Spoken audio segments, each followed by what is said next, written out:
mahdudiya te mooy ay tànk li nga xam ne mooy fu mu commencé ak fu mu yem yàlla amul fu mu commencé waaye amul fu mu yem loolu nag boo ko bëggee dégg yàlla fa mu commencé ak fa mu yem boo ko bëggee dégg dafa mel ni riitu oto bolo bu jékki-jékki romb nga xool pune yi boo xoolee pune bi doo xam oto bi nii la jóge doo xam nii la jóge kon dafa ñëw ngir dàkk moom subhanahu wa taala ni lam yalid walam yulad dàq na foofu ku nduroo ak moom dàq na ku mel ni moom dàq na ku mel ndóor dàq na kuy bokk moom lenn dàq na tamit ak ndem beneen bi mu ne nag walam yakun lahu kufuwan ahad kon ñaari nafi yooyu lay sànni di dàq na ñaar saxal li nga xam ne mooy ñaar boo xoolee sànni di suratul Ixlaas suñu borom subhanahu wa taala dafay saxal mboolem xeetu tawxiid yi rek mu ngi si biir sànni ba mu ne allahu ahadun dàq na mboolem li nga xamante ne bi mooy ak bokkaale mboolem loo xamante ne bi tawxiid lamb na ko rek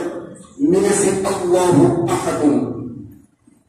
mu dagg ak aajowoo jëm si genn si ay bindef ngir yaakaar ko wala muy lenu si wax bi nga xam ne wax na ko allahu samad mu dagg tamit li nga xamante ni bi mooy ak nduroo wala ak nden wala ku koy donn si wax bi mu wax lam yalid mu dagg ak sosu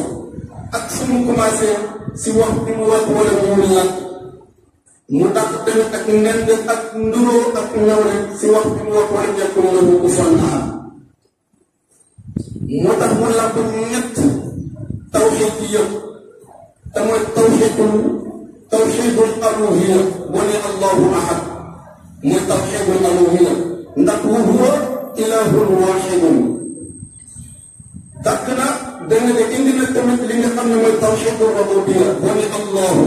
mu dellu si ak tawxiidu rububiya boo ne as-samadu mu indi li nga xam ne mooy ak tawxiidul asmaai wa sifaat boo xoolee saa ni di suratul Ixlaas benn yoon si alxuraan ba mu tëj la yàlla wax saa ni dong allahu ahad amul feneen suñ ko waxee si saa ni rek la ko waxee tamit allahu ahad nga xool tamit allahu samad alquran ba mu tëj benn yoon la ko yàlla indi si saa yi te mooy allahu samad boo seetloo saa yi am na ñeenti turu yàlla kon ñeenti turu yàlla yooyu nekk te ñoo gunge ñeenti ay yi nekk si biir suratul Ixlaas am na huwa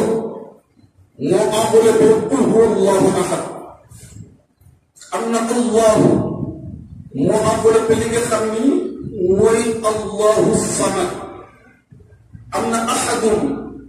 moo enveloppé aaya bi tudd lam yalid walam yulad ndax ba muy lam yalid walam yulad foofu la indi ahad di tur yàlla li nga xam ne moo enveloppé aaya boobu am na as-samadu mu enveloppé aaya bu mujj ba tamit walam yakun lahu kufuwan ahad ñeenti tur yàlla yooyu ñoo indi li nga xam ne moo tax saa lu nekk ñeenti aaya